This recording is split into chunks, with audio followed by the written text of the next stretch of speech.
Hey guys, Vic Square. This is part two of my discussion with Jack Sermon, the head of Silver Eagle sales at the U.S. Mint. In this part, he basically says they're breaking the law and they know it.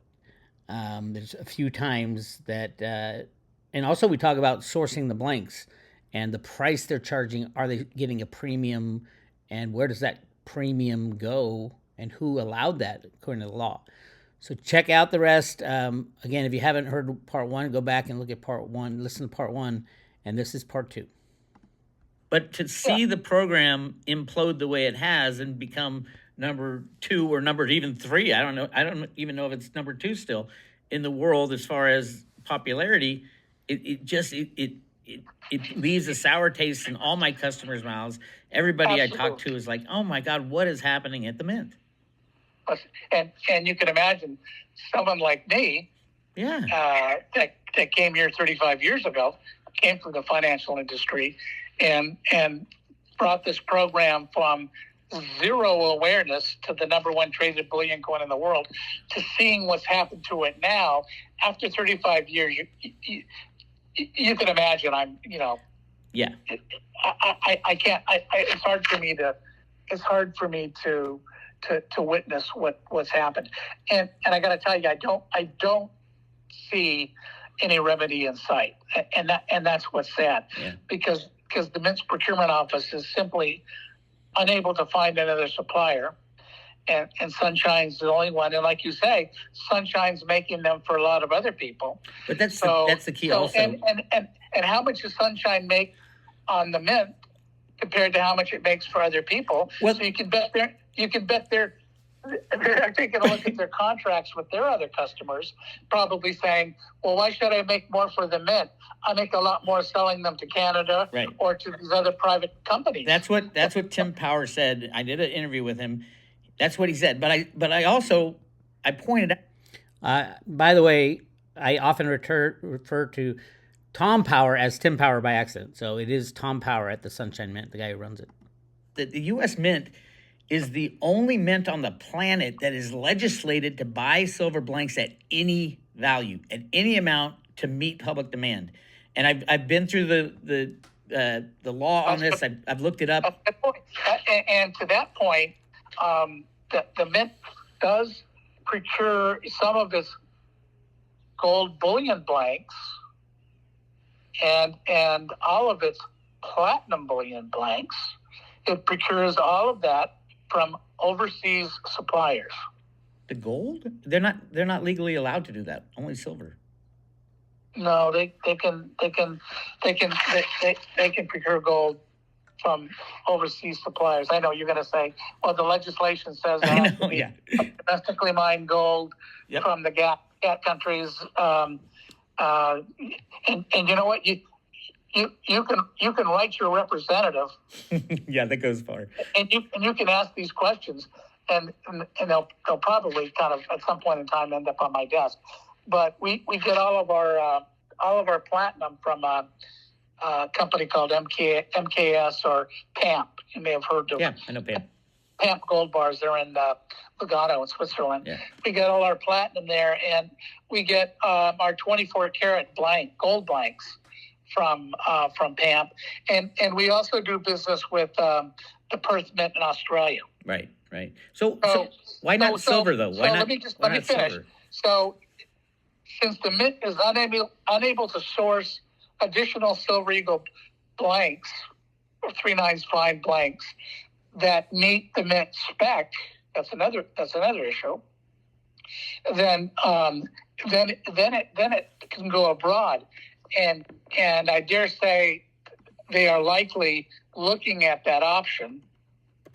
But anything you get from abroad is going to be a hell of a lot more expensive than what you get from Sunshine. But it's a pass-through cost. According to the legislation, any cost you guys incur is passed through. You change you just charge more. Yeah, and more importantly, whatever we get from overseas, we can just use for the Mint's numismatic programs, because those numismatic programs have huge premiums on them, so they can absorb added cost. The bullion program cannot. So even if whatever coin blanks we could get overseas were used for the numismatic silver programs, then all that silver that we're getting from Sunshine that goes to the silver numismatic programs, that would all now be freed up for the bullion program. But the bullion program, it can absorb any price by law. Because, right now it could absorb what, $15, at least $10 of the $15 premium, if it. Yes. But it's not a money making. Yes, that's true. The bulk program is not supposed to be money making. All that's required, legislatively, is that the program not operate at any net cost to the taxpayer. Right. So you're right. If it costs me $5 an ounce premium to get blanks, then I'll charge $5 plus something. Right. But it won't make me competitive in the marketplace when I've got other sovereign mints selling basically the same commodity product. It's all an ounce of silver, 3/9 fine silver. It will make the Silver Eagle much less competitive. But I don't think that's a problem, and I'll tell you why. Because right now, the only reason people aren't, and they still are buying Silver Eagles at $15 over, but the only reason they're not buying is that the quantity is not being supplied in the same quantities as other sovereign mints, and of course you're not going to have great numbers this year because you didn't even give us an opportunity to buy them. Really, we didn't make them. An internal management decision was made not to make them. Right, and so and believe me, they came to me because I would just like to stop there. What he said, an internal management decision was made not to make them. That's illegal, 100%. So he's admitting that it is the management of the U.S. Mint that decided not to make Silver Eagles to meet demand, knowing exactly what they were doing. Listen to what else he says. I was a primary dealer. I ran a primary dealer trading desk before I came to the Mint, so I know how this works. Right.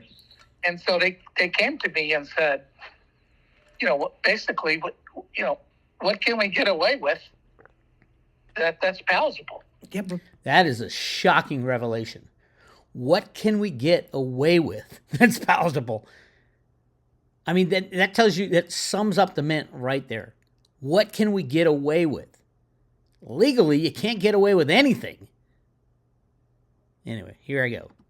Why did they want to? If demand's north of 30 million, and you only decide, they want to know, well, what number can we make? Well, we're not going to get phone calls and letters from Congress, congressional. Right.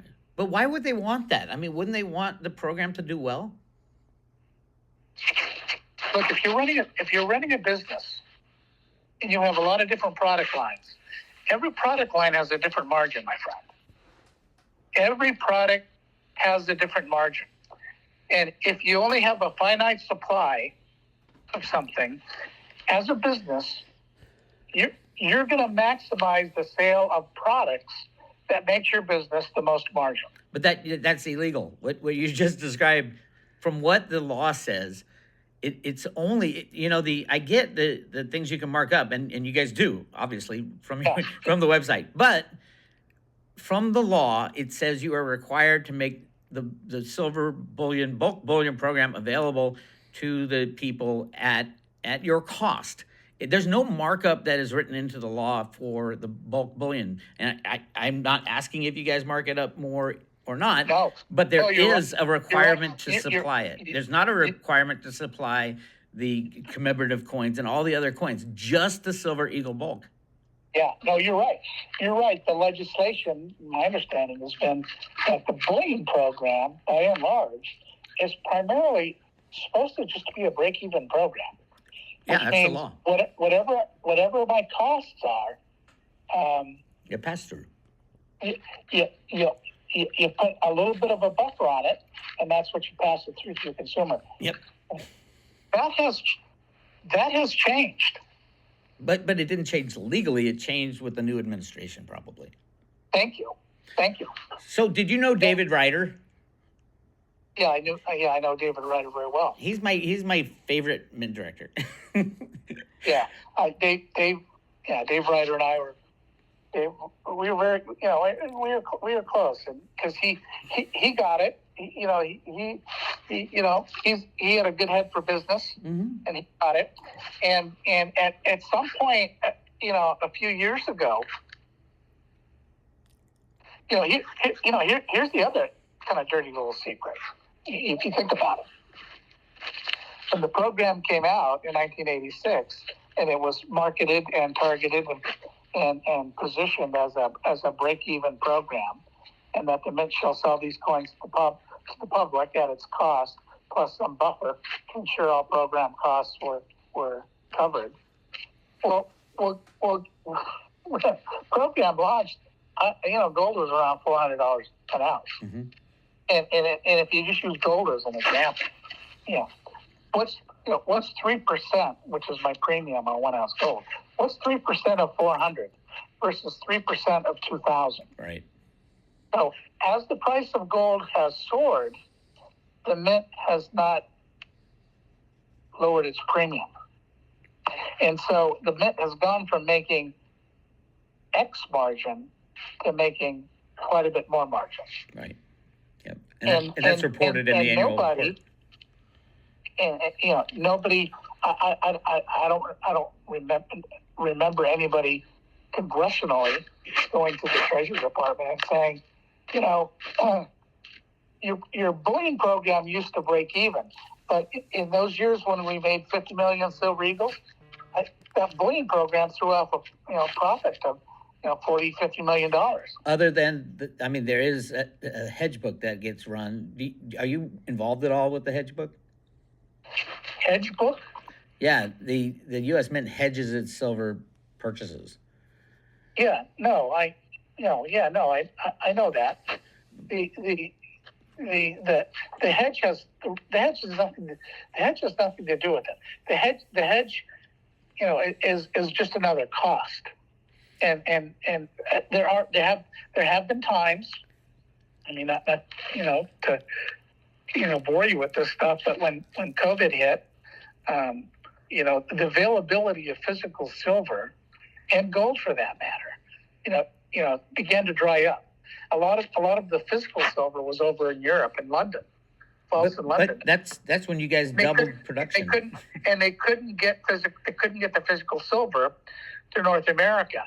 But I would like to point out, completely different from what they made in 2020 and 2021 when COVID was just kicking in.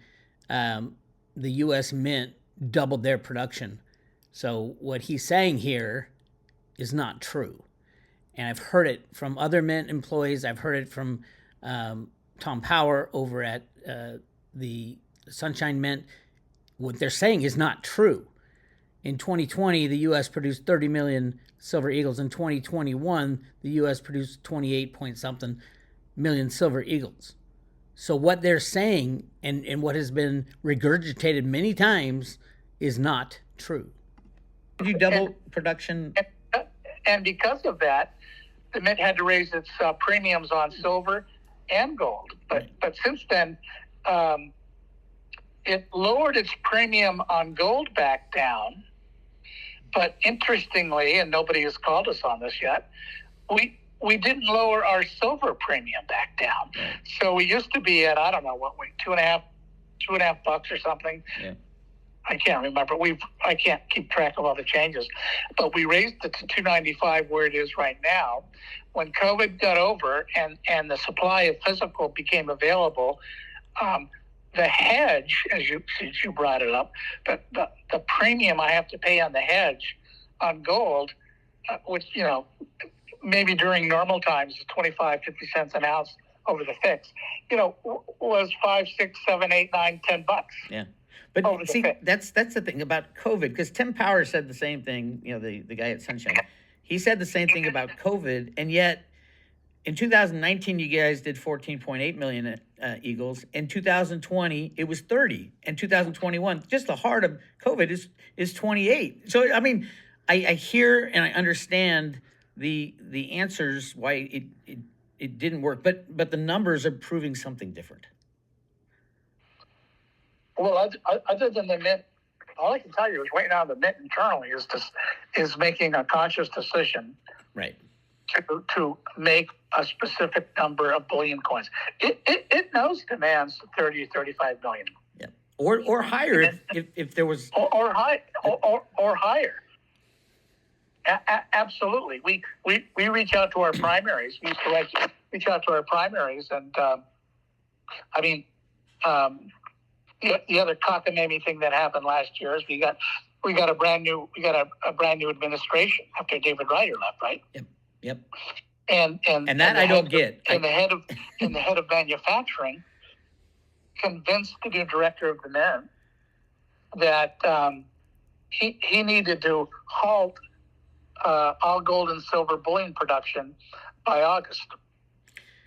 Now, why? Historically, West Point, who produces this stuff by and large, would be producing into November.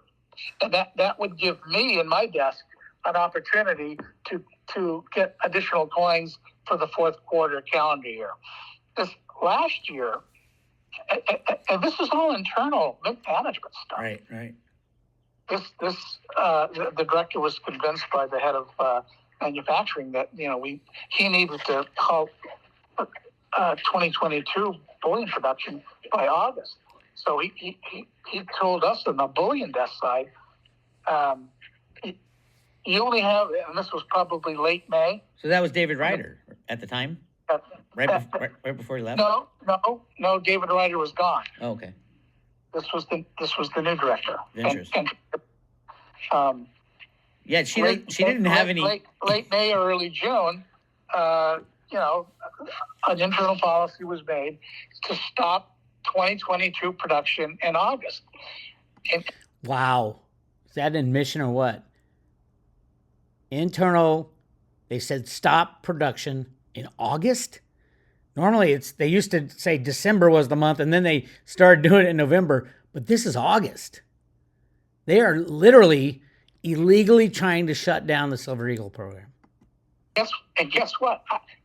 I still have September, October, November, December. I still have 4 months of the year with demand exploding. How can you stop production in August? Right. And no reason was given.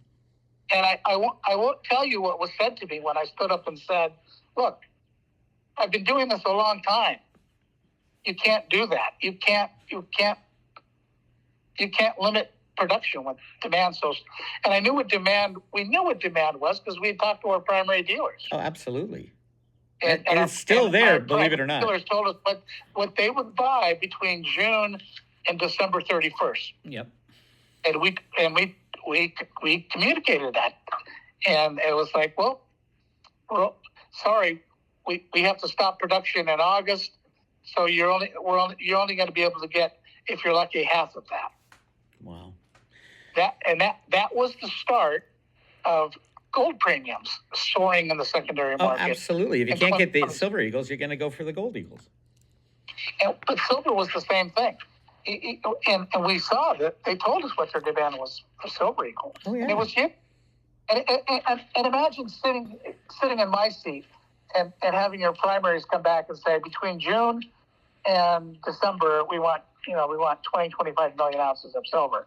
And we come back and say, okay, well, we're only going to make 10 million. Yeah. Okay. And we're going to allocate those between now and the rest of the year. That is what the Mint did, and that's what the Mint's doing now. It decides every year how many it's going to make, and then we allocate them out on a bi-weekly basis. Currently, it's about 425,000 every 2 weeks, and that's being increased to 725 every 2 weeks. Okay. Because we got 4 million. We got another 4 million coins that were just given to us. Did you guys have to fire people or scale back, or are they just working on the numismatic type stuff? Say again, what's your question? Did when you cut back on production, I mean, obviously you had enough people to do it because 2020 and 2021 were great years. Capacity is not an issue. Capacity has never been an issue. Yeah. But like in the annual report, Ventress Gibson in her message said that they've increased the production of silver eagles, and yet we all look at the numbers and say, well, why is she claiming this? Well, that's something for you to ask your congressional representative, isn't it? Yeah. And have them question that statement. Yeah. I mean, I probably shouldn't be saying that, but if the director of the bid is proud of increased production, and yet we're still on allocation, and our coins are selling at huge premiums in the secondary market. I mean, it's fairly obvious. If people are willing to pay $40, $45, they would rather have double the amount of silver than what they're getting. And the reality of, I mean, it's so upsetting to me because I've been a big advocate. I mean, it's great for my customers who bought Silver Eagles because they can get more if they want to sell them. But I don't know many people who ever want to sell the Silver Eagles. It's the last thing they get rid of. Well, you just hit the nail on the head. That's sort of the dirty little secret what people don't talk about is if your offer is at $15 over spot or the fix. Guess what? Your bid's going to be up there too. Yep. And I don't know what the bid is for Silver Eagle, but if you had Silver Eagles to sell, and these dealers can sell them at the fix plus $15, then they ain't going to give you the fix plus a couple of bucks. So they're going to give you a fix plus some premium that I would imagine is much higher than what the bid is on Silver Maple Leaf. It's $8 or $9 right now. The buyback price.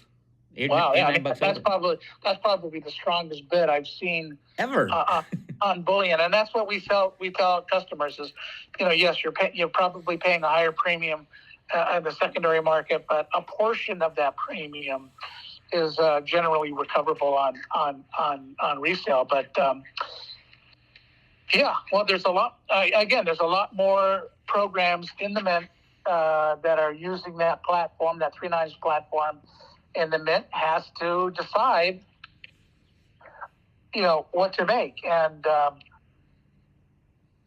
and answering your question, the Silver Eagle program is not a break-even program anymore. Yeah. It makes a relatively healthy margin. Yeah. And some inside the Mint, I happen to be one of them, has said, look, I'm not sure we're supposed to be making this kind of margin. I think the legislation says it's supposed to be break even. So if you're telling me I've got a 50-cent margin on this thing at $2.95 premium, aren't we in violation of the legislation? That's my question. But but nobody answers. No one will answer that. Nobody will answer that internally. But if it comes externally from a senator or a congressman, then yeah, Treasury or the Mint's going to have to answer that question. I was like, yeah.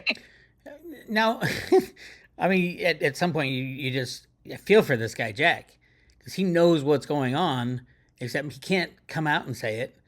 But the reality is, it's not the congressman that needs to go there. It's the Department of Justice. They're breaking the law, and they need to remove senior management at the Mint altogether.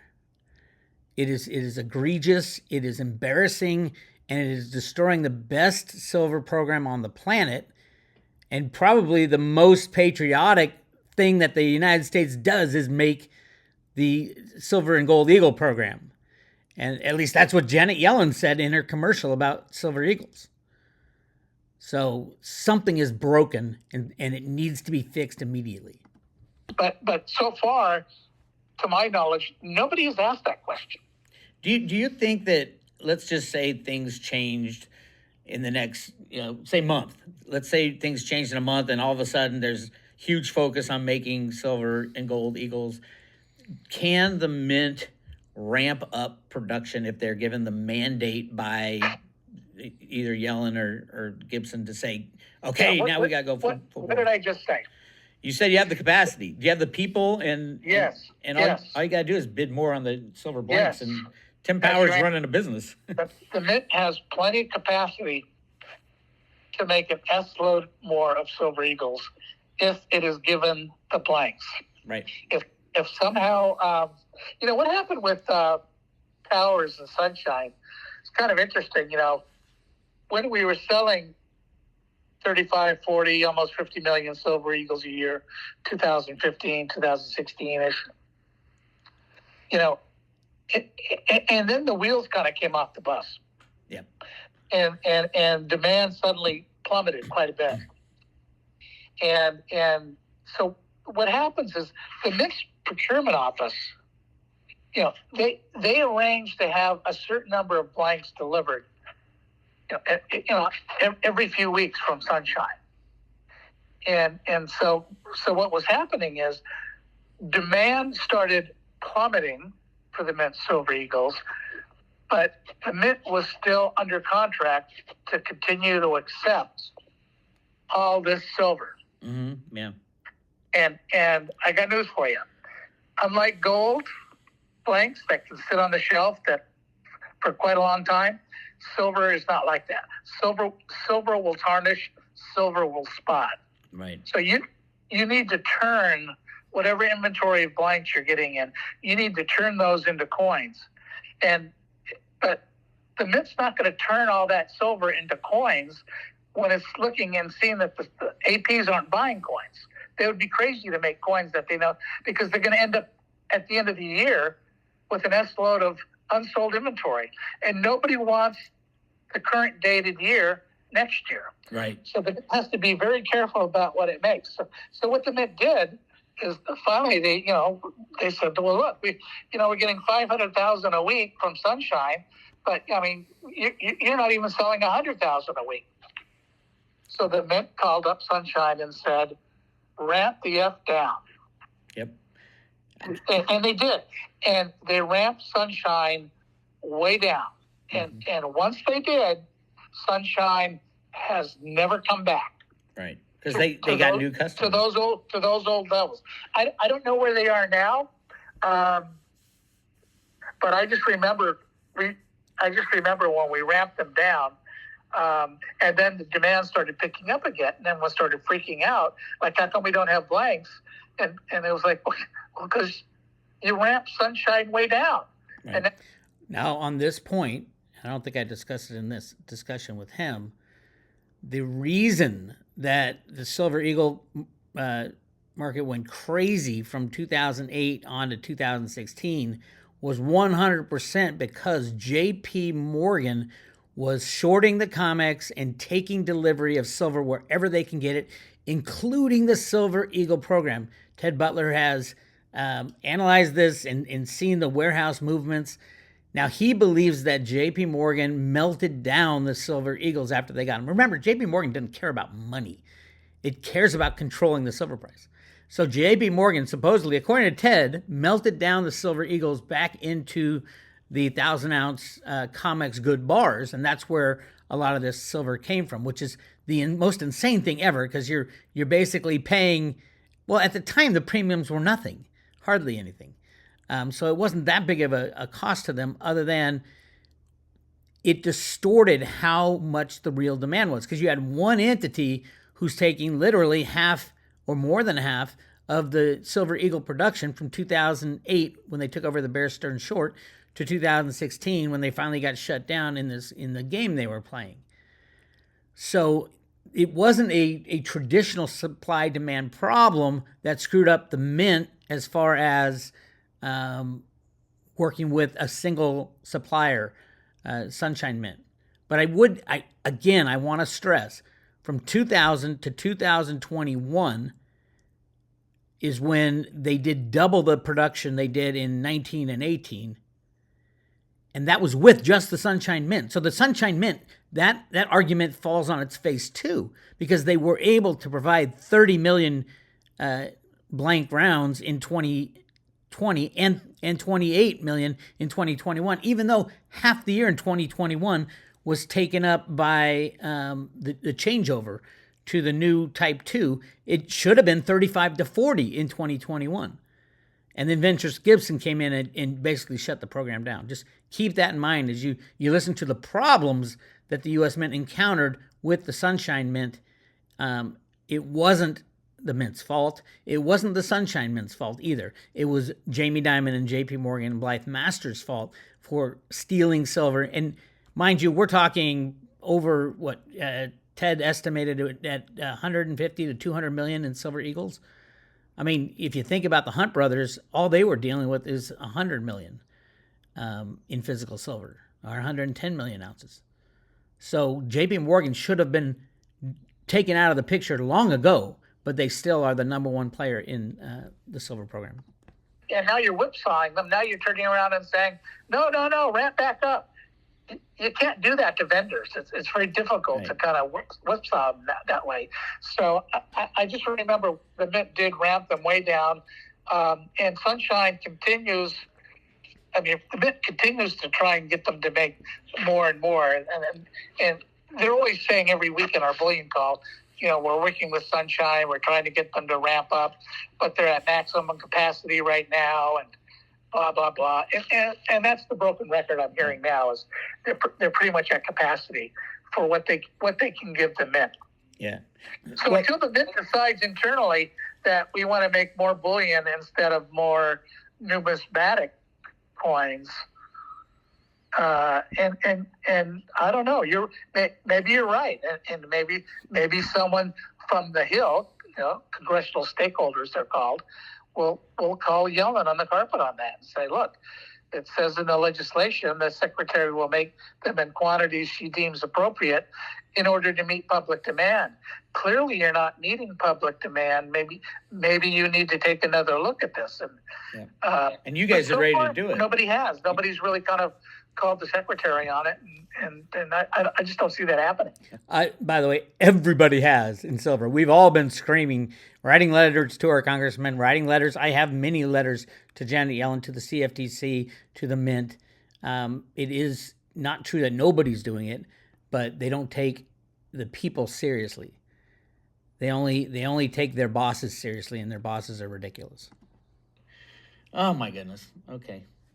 Well, Jack, thank you so much. It makes so much sense to all of this. What was that?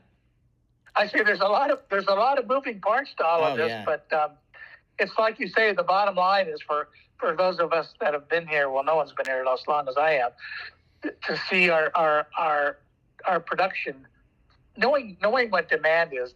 We're not even meeting nowhere near even half of market demand. Right. And if it was reasonably priced and you can make as many as possible, I wonder what demand would be. Yeah, my guess is probably not like 50, but we're pretty confident it's somewhere between 30 and 40. Well, you did 30 million. Yeah, you were doing 30 and almost 28 in 2020 and 2021. Not that long ago, I know, not that long ago.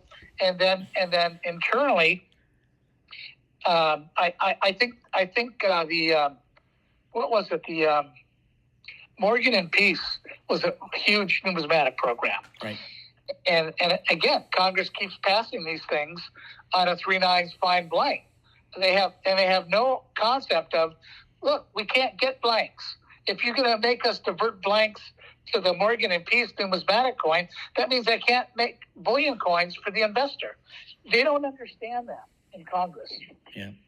They look at all these old pieces of legislation, and all they know is 1 ounce silver, 3/9 fine is probably the most popular silver platform blank in the world. And so every new piece of legislation that comes out of Congress, it's all 3/9. We used to do it on the commemorative. The commemorative silver dollars used to be a 90-10 blank. Well, guess what? They changed it. And now even the silver commemorative coin programs are now being produced on a 3/9 fine silver blank.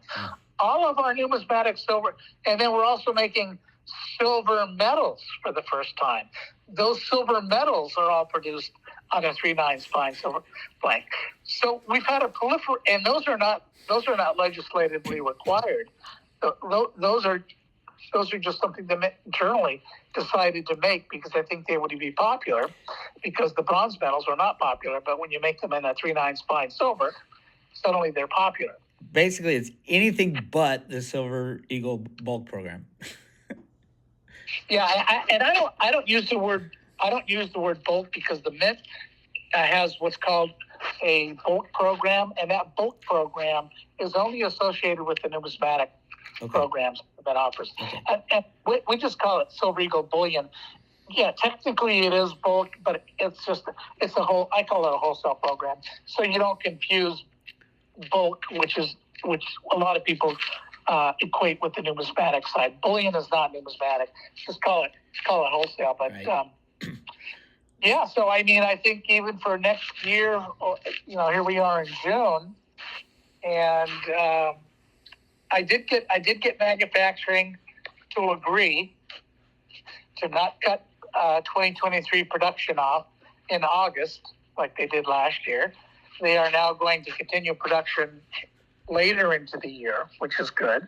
They'll give us a little bit more silver, and we did just get 4 million ounces more that we're just starting to allocate into the marketplace. If we didn't do it,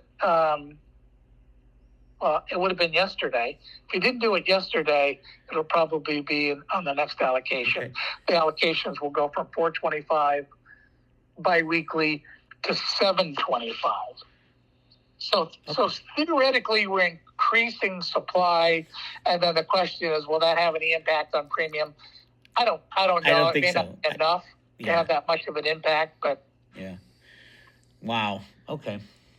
But I mean, you're right. I mean, our primary dealers, they cry the blues because they want more coins, but at the same time, they sort of wink and a nod back at me and say, "What can we tell you, Jack? I mean, when you go on allocation, which we don't like to do from a policy standpoint, but when the Mint goes on allocation, all these primary dealers and you, for example, you make a hell of a lot more when you sell these things, right? Because when we're not allocation, these primary dealers are clubbing each other to make a nickel an ounce delivered. Right. There's no money in it. Yeah. So they're not going to pressure you to do more. They're like, hey, we got to work less and make more money. I'll take that. But now with allocation, yeah, it's fewer coins. They're making a ton of money, and unfortunately, it's really kind of the investor that ends up. Consumer has to pay more for them. But if you can get $8 or $9 on the bid, I don't know. Maybe it's relative. I mean, that's the same argument you make with gold bars versus bullion coins. Yep. Yeah, I got to pay maybe 4% over spot for a bullion coin, where I can get a Credit Suisse bar for spot. But when you go to sell the bullion coin back to a dealer, he's going to give you spot plus 1 to 2%. Yeah. A bullion bar, they're just going to give you basically, they're going to give you some premium over melt. Yeah. But it's all kind of relative. You pay more on the ask side, but if that premium is high in the ask side, you should theoretically get more on the bid. But I think you're right. Nobody's selling it back. So all anybody feels right now is the pain of having to pay $15. Right. Yep. So that is part 2. There's another part. We go. I mean, I love Jack. I mean, he wants to talk, and he is very proud of this program. He sees the purposeful attempt to destroy the most popular silver coin in the world, and silver eagles are now selling at less volumes than the silver maple leaves from Canada, and nobody is screaming. People are screaming, but the Mint isn't listening. Janet Yellen might know what's going on. She has to know what's going on. Jackson didn't seem to think that she does, but I'll guarantee you she knows exactly what's going on. You cannot have the most popular silver coin in the world going gangbusters because it competes against the U.S. dollar. And they know there's not much silver left in the world. They're trying to conserve as best they can. That's why they went to the Mint. They went to him. They went to Jack, the head of sales, and said, what can we get away with? I mean, talk about an admission of guilt. They're saying, what can we get away with such that no one will jump up and down screaming because we're not making silver eagles. And like he said, they wanted to stop. As soon as Ventress Gibson got into office as the head of the mint, they wanted to stop the Silver Eagle program. This is a crime scene, and it's a crime in action. It is a crime currently taking place. And I don't want to see the DOJ come in after the fact like they did with the JP Morgan rigging. I mean, it wasn't for 3 years that they came back, 3 years after JP Morgan stopped. This is a crime that needs to be stopped in progress. This is a crime happening right now at your U.S. Mint, where they are not supplying coins to meet demand. They're charging huge markups where they're not allowed to legally, and they are doing everything to destroy the best coin on the planet. And the big reason is because it's made of silver, which is a very, very, very, very underpriced metal because of the price manipulation on the COMEX, but it's also running out. The world is running out of silver. You don't see it in a price, but you do see it in all the inventories around the world for silver dropping drastically over the past 2 years.